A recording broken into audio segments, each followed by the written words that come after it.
বিশ্বনবী যখন সিজদায় লুটিয়ে পড়তেন, আম্মা জানা এসে বলেন, আমরা তো সিজদার মধ্যে সুবহান রাব্বিয়াল আলা বলেই শেষ, কিন্তু বিশ্বনবী তাহাজ্জুদের নামাজে, নফল নামাজে, সুন্নত নামাজে তিনবার সুবহানা রাব্বিয়াল আলা তাসবিহ পড়ার পরে তিনি পড়তেন সুবহুন কুদ্দুসুন রাব্বুল মালাইকাতি ওয়ার রূহ। সুবহ কুদ্দুস রব্বুল মালাইকাতি ওয়ার রূহ। সিজদায় লুটিয়ে পড়ে বিশ্বনবী এই দোয়াটা পড়তেন নফল নামাজে, সুন্নাত নামাজে কিংবা তাহাজ্জুদের নামাজে। সুবহান রাব্বিয়াল আলার পরে কি পড়তেন? সুবহুন।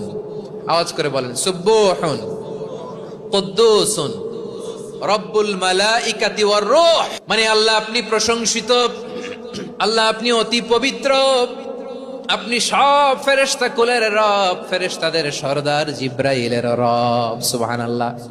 আজকে থেকে পড়বেন সিজদায়